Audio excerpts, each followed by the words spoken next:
ముఖ్యమైనటువంటి మన శ్రేణులన్నీ కూడా ఈ సదస్సుకు హాజరవడం, ఈ సదస్సు ద్వారా ఈ ప్రభుత్వం మీద కూడా ఒత్తిడి తీసుకురావడానికి మన పోరాటాన్ని క్రింది స్థాయి వరకు కూడా తీసుకెళ్లాల్సినటువంటి కర్తవ్యం, అవసరం కూడా ఈ సందర్భంగా ఉందని తెలియజేస్తాం.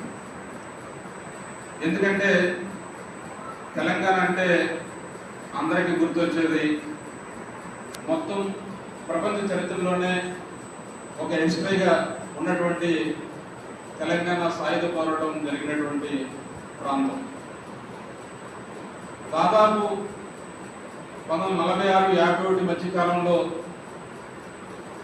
కమ్యూనిస్ట్ పార్టీ నాయకత్వంలో జరిగినటువంటి ఈ పోరాటం ఏదైతే ఉందో మొత్తం ప్రపంచాన్ని ఆకర్షించినటువంటి పరిస్థితి.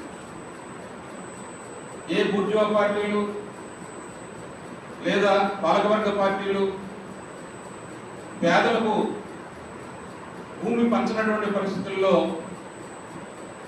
దాదాపు 3000 గ్రామాలను విముక్తి చేసుకుని 10 లక్షల ఎకరాల భూముల్ని పేదలకు పంచినటువంటి ఒక మహోన్నతమైనటువంటి చరిత్ర మన తెలంగాణకు ఉన్నది.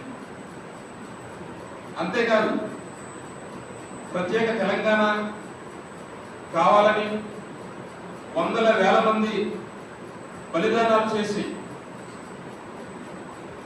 తెలంగాణ అంటే ఒక ప్రజాస్వామిక తెలంగాణ కావాలని ఉద్యమించినటువంటి ఒక పెద్ద ఎత్తున చరిత్ర కలిగినటువంటి అంశం ఈ తెలంగాణకు ఉంది. ముఖ్యంగా నిధులు, నీళ్లు, నియామకాలు వీటి అంశం మీద పెద్ద ఎత్తున తిరుగుబాటు చేసి తెలంగాణని సాధించుకున్నటువంటి పరిస్థితి. కానీ ఆ రోజు పెద్ద మనుషులు